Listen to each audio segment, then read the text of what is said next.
Watching morning with फिज़ा। नाजरीन, आज हम थायराइड के बारे में बात करेंगे। अगर कोई ऐसे पेशेंट आपको लगता है या फिर अगर कोई इस मसाइल से गुजर रहे हैं तो आप हमें कॉल कर सकते हैं, पूछ सकते हैं, क्योंकि आज हमारे पास डॉक्टर शाहिद फारूक है, जनरल सर्जन है, जो हमें बताएंगे कि थायराइड की बीमारी होती क्यों है और इसकी क्या वजूहात होती हैं।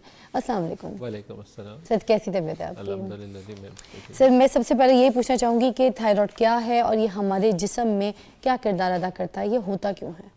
थायराइड एक्चुअली फिज़ा एक नॉर्मल ग्लैंड है जो अल्लाह मियां ने आपके जिस्म का हिस्सा बनाया है और ये गर्दन में सामने इस जगह पे मौजूद होता है। अगर हम इससे देखें तो ये बटरफ्लाई या तितली की शक्ल का होता है और ये आपकी बॉडी के सारे फंक्शंस को कंट्रोल करता है। मतलब एक और किसी के चीज़ को कम करना, सोना, आपका वज़न का बढ़ना या ना बढ़ना, उसमें भी एक बड़ा इंपॉर्टेंट रोल प्ले करता है। तो ये वाइटल आर्गन है जिसके बगैर आपकी बॉडी काम करना तकरीबन कम कर देती है या फिर आहिस्ता आहिस्ता छोड़ जाती है। तो इसलिए इसका नॉर्मल हालत में फ़ंक्शन करना बेहद ज़रूरी है।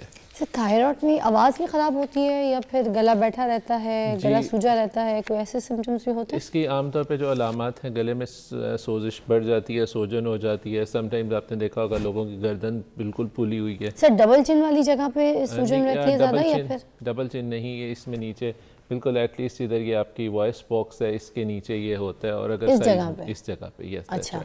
और जब इसमें फिर ये बड़ा हो जाता है तो फिर ये it can take any shape, किसी भी तरह बड़ा हो, जिधर जिधर इसको कम आसानी से जा सकता है वो चला जाता है। सर, थायराइड का हमारे जिस्म में काम क्या है? हमारे जिस्म के कौन कौन से ऐसे फंक्शंस हैं, कौन से ऑर्गन्स हैं जिनको ये कंट्रोल करता है? तो बेसिकली अगर आप देखा जाए तो ये आपका मेटाबॉलिक रेट कंट्रोल करता है सबसे पहले, और ये आपके दिमाग को भी कंट्रोल करता है। आपकी जिस तरह आप मेंटली शार्प हैं, ब्रिस्क हैं, इसको भी कंट्रोल करता है। आपके दिल को कंट्रोल करता है, दिल की धड़कन को कंट्रोल करता है, आपकी अंतड़ियों की मूवमेंट को कंट्रोल करता है, और इसमें आपके जो रिप्रोडक्टिव आर्गन्स होते हैं उनकी फंक्शनिंग को भी कंट्रोल करता है।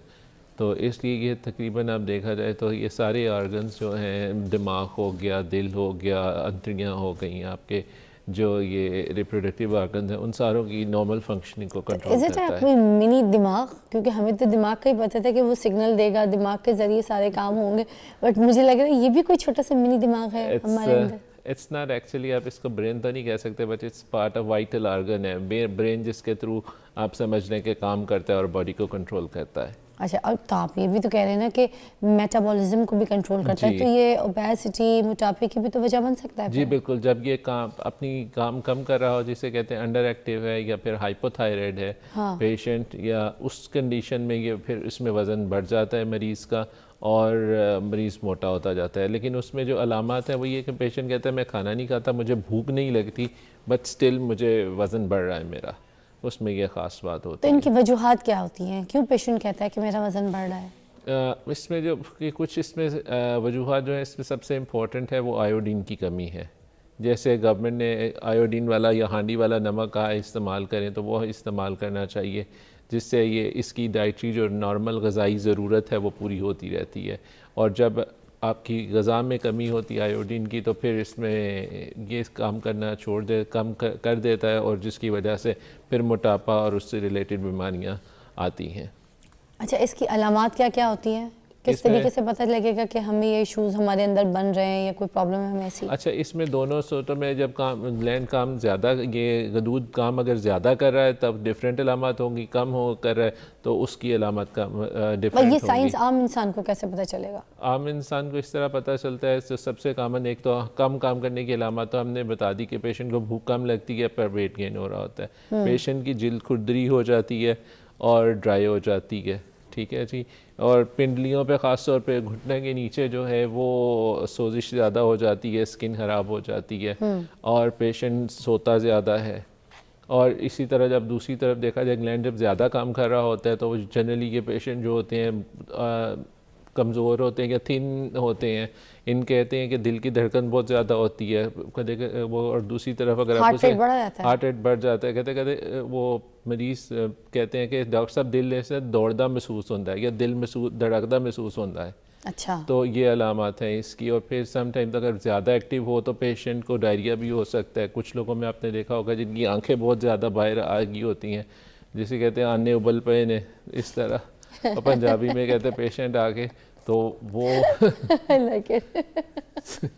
तो अच्छा सर, मुझे बताएं कि ये जो थायराइड जब हो जाता है इंसान को, ठीक है, अब इसके साथ ये सिचुएशन है कि इंसान अगर डॉक्टर को नहीं दिखा रहा है, इसकी मेडिकेशंस नहीं ले रहा, तो क्या वो खुद ही ठीक हो सकता है? कोई घरेलू इलाज से इसका कोई इलाज है? नहीं, एक्चुअली इसके लिए जो सबसे इम्पॉर्टेंट इलाज और टोटका है वो आयोडीन की इस्तेमाल है, जो कि आप नमक में इस्तेमाल करते हैं, या फिर इसमें जो आप चीज़ है, मछली है, और इस तरह जो डेयरी प्रोडक्ट्स है उसमें आयोडीन होता है शामिल। तो अच्छा। अगर उसको यूज़ कर लें, अंडे भी इम्पॉर्टेंट चीज़ है, तो वो यूज़ करते रहें, इससे बचा जा सकता है। लेकिन अगर नहीं करेंगे, उसकी कमी हो जाएगी, तो फिर उसको नहीं, अब एक इंसान को खुद से थायराइड ठीक का नहीं मसला होगा। हो गया है, ठीक है, अगर वो ये सारी चीज़ इस्तेमाल करता है, अंडे, मछली, आयोडीन वाला नमक, ऑल दैट चीज़, तो अब क्या इसके बाद वो ये खुद रिकवर हो सकता है इन चीज़ों के खाने के बाद? जी नहीं, इससे नहीं हो, इससे प्रिवेंट किया जा सकता है इसका काम करना या बीमार होना, लेकिन जब ये एक दफ़ा तकलीफ़ हो जाती है फिर इसका इलाज चाहिए होता है। चाहे वो अच्छा। मेडिकल इलाज करें, और मेडिकल इलाज अगर कामयाब नहीं हो रहा तो फिर सम टाइम सर्जरी की तरफ भी जाना पड़ता है हमें। अच्छा, तो ये मेडिकल इलाज के कितने टाइम का पीरियड होता है, कितने टाइम की ट्रीटमेंट है इसकी? उसमें तकरीबन हम ये कहते हैं अगर ग्लैंड ज़्यादा काम करे, जिसे हाइपरथायराइडिज्म कहते हैं, और उसकी तकरीबन उसको मेडिकल ट्रीटमेंट दे 2 साल के लिए मेडिकल ट्रीटमेंट अगर आपने रेगुलर ली है, जिसमें आपने कोई नागा नहीं किया और ठीक नहीं हो रहा, तो फिर patient is a candidate for surgery. अच्छा, और वो सर्जरी जो है वो इज इट सेफ या फिर? यस, इन सेफ हैंड्स या expert hand the surgery is very तो सेफ। सर्जरी में करते क्या है?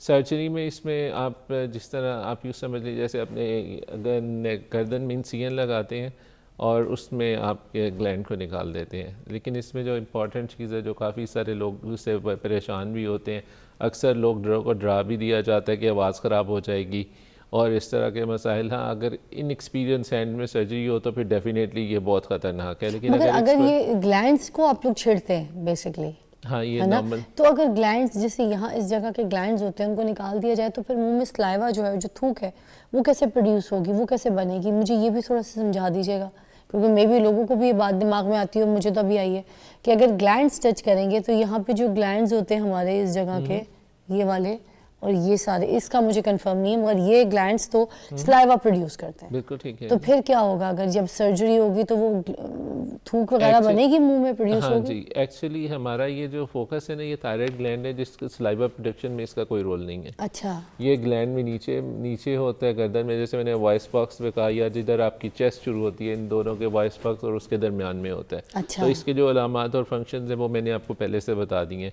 जो सलाइवा जिसे कहते हैं वो प्रोड्यूस होता है, या थूक जो प्रोड्यूस होती है, वो ग्लैंड्स हैं जो कानों के नीचे हैं, आपकी ये थोड़ी में दोनों साइडों पे हैं, आपके मुंह के अंदर हैं। There are many glands in इस रीजन में, हेड एंड नेक रीजन में, अच्छा। जो कि सलाइवा प्रोड्यूस करते हैं, और वो उसकी प्रॉब्लम नहीं होती। अच्छा, वो उसके साथ उसका कोई ताल्लुक नहीं होता। जी। अच्छा, मैंने सुना है जब थायराइड ज़्यादा एक्टिव हो जाए तो फिर इंसान वेट लॉस जो है उसकी तरफ चले जाता है, भूख बहुत लगती है, नींद भी नहीं आती, डायरिया का प्रॉब्लम भी रहता है, क्या ये सच है?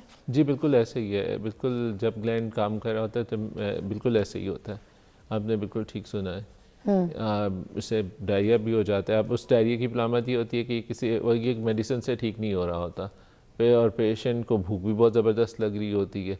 आम तौर पे जो इन्फेक्टिव डायरिया होता है या इन्फेक्शन की वजह से हो जाता है, या जिसे गैस्ट्रो या वो कहते हैं, उसमें जब पेशेंट को डायरिया होता है तो डायरिया के साथ पेशेंट में नमकियात की कमी भी होती है और पेशेंट की भूख भी नहीं होती। लेकिन इसमें ये होता है कि पेशेंट को भूख भी ठीक ठाक लग रही है, पेशेंट खाना भी खा रहा है, डायरिया भी हो रहा है और पेशेंट थिन भी रह रहा है। अच्छा। और पेशेंट एक्टिव भी ज़्यादा होगा, पेशेंट को गुस्सा भी ज़्यादा आएगा। मेल फीमेल दोनों में से किस में ज़्यादा पाए जाते हैं? ये बीमारी फीमेल्स में ज़्यादा होती है, तकरीबन 10 टाइम्स 10 गुना ज़्यादा फीमेल्स में कॉमन है। अच्छा, आपके पास कोई पेशेंट आता है तो इसके भी कोई स्टेजेस होते हैं, या फिर जिस सिंपली आप उसकी ये जब डायग्नोस्ट करते हैं कि थायराइड का पेशेंट है तो आप उसको रेकमेंड कर देते हैं, आप पूछ लेते हैं कि दवाइयों पे आना है या सर्जरी करानी है, क्या प्रोसीजर होता है, क्या सिस्टम होता है? एक्चुअली इसमें इंडिकेशन तो है वो सर्जरी के ऊपर डिपेंड करता है। एक तो एज पे सबसे कॉमन तो प्रॉब्लम सबसे पहले वालिदैन बच्चों में नोट करते हैं जिस वक्त बलूगत की ये उम्र को पहुँचते हैं, तो उस वक्त आयोडीन की अगर कमी हो तो फिर गर्दन में स्वेलिंग हो जाती है, जो कि बाज़ औक़ात सिर्फ सिंपल आयोडीन या थायरॉक्सिन जो उसके रिप्लेस करने से ठीक हो जाती है। अदरवाइज़ जैसे पेशेंट का ग्लैंड किसी ऐसे इलाके जिसमें आयोडीन की कमी है उधर से आ रहा है तो फिर पूरा ग्लैंड साइज़ बड़ा होगा, तो फिर आपके उसके टेस्ट करके तशखीस करते हैं कि एक मसला प्रॉब्लम क्या है, ये सिर्फ ग्लैंड बड़ा हो रहा है, उसके अंदर और कोई छोटा जैसे रसोली तो नहीं बन गई, उसको तशखीस करने के बाद फिर उसके मुताबिक उसका इलाज किया जाता है।